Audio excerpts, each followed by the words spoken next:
আসসালামু আলাইকুম রহমতুল্লাহি ওয়াবারাকাতুহু।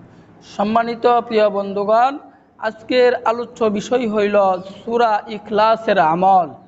এই সূরা ইখলাস যদি আমরা আমল করি তাহলে আল্লাহ পাক রব্বুল আলামিন অবশ্যই আমাদের সমস্যাগুলো আল্লাহ পাক দূর করে দিবেন। আল্লাহ পাক রব্বুল আলামিন মনের আশা পূরণ করবেন। সূরা ইখলাসের আজকে এই আমলটি আমরা শিখব।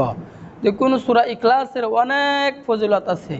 সূরা ইখলাসের অনেক ফজিলতের মধ্যে একটি ফজিলত হলো, কোনো ব্যক্তি যদি সূরা ইখলাস 3 বার পাঠ করে তাহলে আল্লাহ পাক রব্বুল আলামিন ওই বান্দার আমল নামায় এক কোরআন খতম করলে যে সওয়াব নেকি হয়, আল্লাহ পাক রব্বুল আলামিন ওই বান্দার আমল নামায় আল্লাহ পাক দিয়ে দিবেন।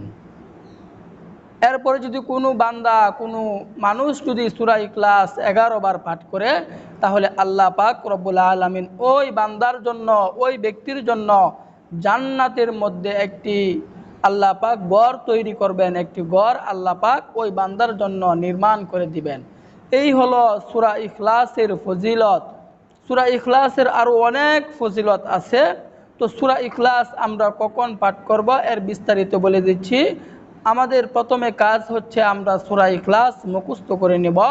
সূরা ইখলাস হচ্ছে কুল হুয়াল্লাহু আহাদ, আল্লাহুস সামাদ, লাম ইয়ালিদ ওয়া লাম ইউলাদ ওয়া লাম ইয়াকুল লাহু কুফুয়ান আহাদ।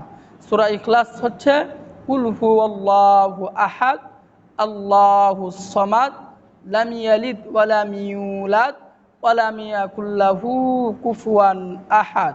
এই সূরা ইখলাস আমরা মুখস্থ করে নেওয়ার পর এরপরে আমরা পর্যাপ্ত পরিমাণে কলমি শাক নিব। নেওয়ার পর এটাকে পিষে একেবারে 1 গ্লাস পরিমাণ রস করব। রস করার পর আমরা যে সূরা ইখলাস মুখস্থ করেছিলাম, এই সূরা ইখলাস আমরা 7 বার পাঠ করে ওই গ্লাসে ফু দিব। ফু দেওয়ার পর আমরা ওই গ্লাসের রসটুকু আমরা খেয়ে ফেলব।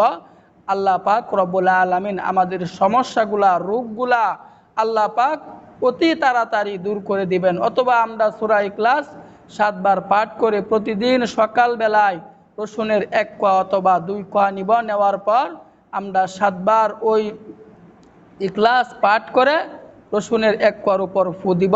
ফু দেওয়ার পর রসুনের 1টি কোয়া অথবা 2টি কোয়া আমরা আল্লাহ পাকের উপর বিশ্বাস রেখে, ইয়াকিন রেখে খেয়ে ফেলব।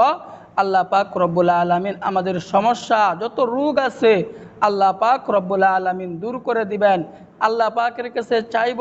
আল্লাহ পাকের খাজানা অনেক বড়।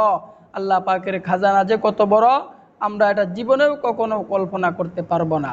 আল্লাহ পাকের কাছে চাইলে আল্লাহ পাক অত্যন্ত খুশি হন। আল্লাহ পাকের কাছে চাইলে আল্লাহ পাক অত্যন্ত দয়াবান।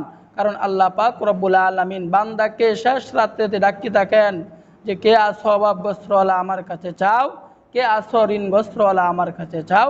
আমি আল্লাহ পাক রব্বুল আলামিন তোমার সমস্যাগুলা দূর করে দিব, তোমার অভাব দূর করে দিব, তোমার ঋণ দূর করে দিব। আল্লাহ পাকের কাছে আমাদেরকে চেয়ে আনতে হবে। আল্লাহ পাকের কাছে চাওয়ার মতো আমাদেরকে চাইতে হবে। তাহলে অবশ্যই আল্লাহ পাক বান্দাকে কখনোই নৈরাশ করবেন না। আল্লাহ পাক রব্বুল আলামিন আমাদের সকলকেই বুঝার, আমল করার তৌফিক দান করুন। আমিন।